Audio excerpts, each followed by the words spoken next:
और आज मैं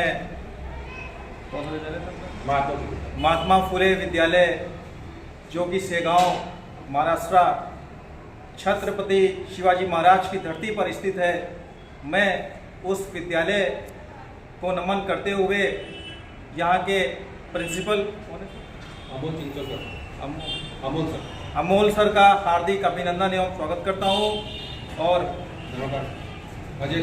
अजय सर का भी हार्दिक अभिनंदन एवं स्वागत करता हूँ।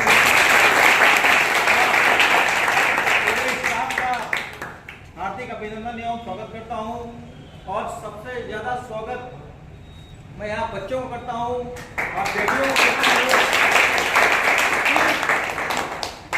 आप लोग कड़ी मेहनत करके इस विद्यालय का, अपने माता पिता का नाम पूरे भारतवर्ष ही नहीं पूरे विश्व में आप रोशन करेंगे।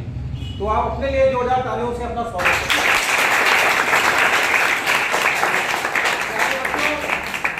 शकुंतला देवी राज शिक्षा देव संस्थान हमारी एक ऐसी संस्था है जो स्वयं के खर्चे पर पूरे भारतवर्ष में काम कर रही है और सिर्फ हम लोगों का एक लक्ष्य है कि समाज में बेटी बचाओ बेटी पढ़ाओ, बेटा और बेटी को सुसंस्कृतिवान भी बनाओ। जिस दिन हमारे समाज में बेटा और बेटी सुसंस्कृतिवान, अच्छे संस्कारों को हासिल करने वाले, माँ बाप की सेवा करने वाले, अपने गुरुजनों को सम्मान करने वाले, हर एक सुख दुख में दूसरे का साथ देने वाले, जिस दिन से हमारे समाज में हमारे बेटा और बेटी बन जाएंगे, एक दूसरे की रक्षा करने वाले बन जाएंगे, उस दिन हमारे समाज में छेड़छाड़ जैसी घटनाएं जो हमारे बेटियों के साथ होती हैं वो खत्म हो जाएंगी। तो बेटा इन्हीं सिद्धांतों को लेकर के हम लोग पूरे भारतवर्ष में बेटी बचाओ बेटी पढ़ाओ अभियान कर रहे हैं और इस अभियान की आवश्यकता के साथ साथ हमारा संकल्प पानी बचाना है, वृक्ष लगाना भी है और पॉलीथीन का उपयोग बिल्कुल ही नहीं करना है और मिट्टी के बर्तनों का जितना हो सके उतना उपयोग भी करना है। क्योंकि इन अभियानों को क्यों जोड़ा मैंने? इसलिए जोड़ा क्योंकि जब हमारी पृथ्वी ही नहीं बचेगी तो हम बचेंगे? हम बचेंगे? नहीं बचेंगे। तो हमें इनको भी साथ लेकर के चलना है। तो मेरा संस्था का एक उद्देश्य और मेरा एक उद्देश्य कि हमारी बेटियां, भारतवर्ष की बेटियां सावित्रीबाई फुले बने। किनके जैसे बने? सावित्रीबाई फुले के जैसे बने। किनके जैसे बने? रानी लक्ष्मीबाई जैसे बने, झांसी की रानी लक्ष्मीबाई जैसे बने, इंदिरा गांधी जैसे बने, कल्पना चावला जैसे बने, सुषमा स्वराज जैसे बने, हमारे भारतवर्ष की बेटियां सुनीता विलियम्स जैसे बने।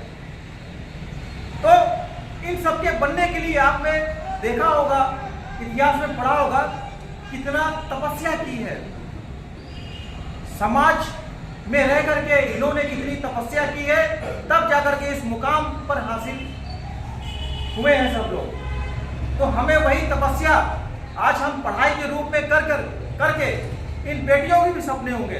क्यों बेटा, आप कौन सी क्लास स्टैंडर्ड में हो? 12th में। क्या नाम आपका? 12th में आपने कुछ सोचा है कि क्या बनना है? मुझे IAS बनना है, PCS बनना है, टीचर बनना है, डॉक्टर बनना है, इंजीनियर बनना है? कुछ सोचा है अभी तक? अभी कुछ नहीं सोचा है, लेकिन कुछ ना कुछ सपने होंगे आपके भी।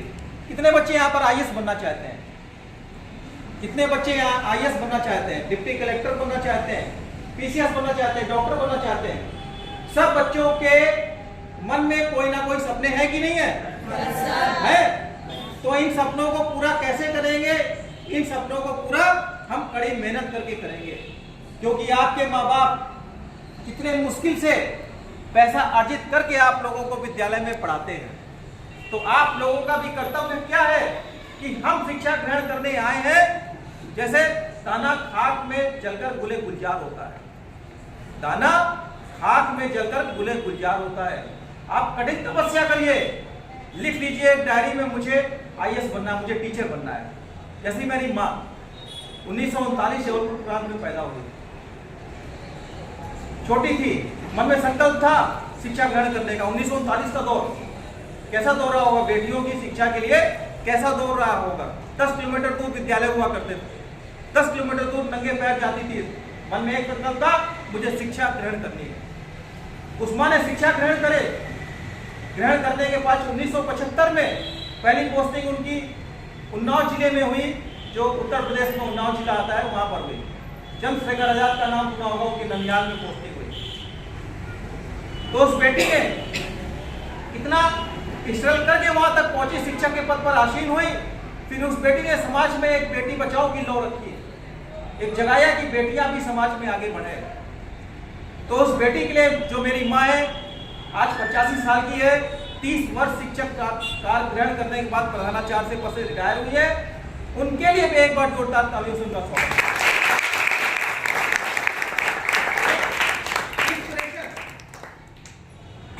कितने बच्चों ने यहाँ पर अरुणिमा सिन्हा का नाम सुना है? कितने बच्चों ने यहाँ पर अरुणिमा सिन्हा का नाम सुना है? सबने सुना होगा। एक छोटी सी घटना में उसकी स्टोरी सुनाने के बाद मैं अपनी वाणी को विराम दूंगा कि वो बेटी अपना सपने पूरे करने के लिए गोरखपुर की धरती, गोरखपुर उत्तर प्रदेश की धरती से उत्तरांचल जा रही थी, अपना सपना पूरा करने के लिए। तो उस बेटी को अलीगढ़ के रेलवे स्टेशन में कुछ लड़कों ने फेंक दिया, छेड़खानी करी, उसको चलती ट्रेन से नीचे फेंक दिया। वो सुबह जब 6 बजे उसकी आंख खुली तो देखा कुछ लोग उसको दिल्ली के अस्पताल में कुछ लोगों ने भर्ती कराया, और भर्ती कराने के पश्चात डॉक्टर ने उससे कहा कि बेटा आपके साथ में कोई है? उसने कहा नहीं, मेरे साथ में कोई नहीं है। उसने कहा कि डॉक्टर ने कहा कि बेटा आपके दोनों पैर काटने पड़ेंगे। एक बेटी के लिए देखिए कितनी बड़ी बात होती है कि दोनों पैरों का कट जाना, कि पूरे सपने उसके चूर चूर हो जाते हैं। लेकिन उस बेटी के मन में एक संकल्प था, डॉक्टर से कहा आप मेरे चाहे दोनों पैर काट दीजिए, चाहे दोनों हाथ काट दीजिए, लेकिन जो मेरा संकल्प है मैं उसको पूरा करके रहूंगी। छत्रपति शिवाजी महाराज की धरती पर हूं। छत्रपति शिवाजी का क्या संकल्प था? वही संकल्प उस बेटी का संकल्प था। उस बेटी ने कहा कि मैं ये जो ठाना है वो मैं करूंगी, चाहे मेरे दोनों हाथ काट दीजिए, चाहे मेरे दोनों पैर काट दीजिए। तो उस बेटी के दोनों पैर कट गए, और दोनों पैर कटने के पश्चात वो बेटी फिर जाती है अपने घर वापस जाती है। 1 साल के बाद फिर वापस अपने सपने पूरे करने के लिए आती है, और ट्रेनिंग लेने के पश्चात वो बेटी अरुणिमा सिन्हा विश्व की 7 चोटियों पर दोनों पैरों के ना होते हुए भी 7 चोटियों पर फतेह करके पूरे भारतवर्ष और अपने माँ बाप का नाम रोशन किया हिंदुस्तान के अंदर। तो बेटा कितनी बड़ी बात है।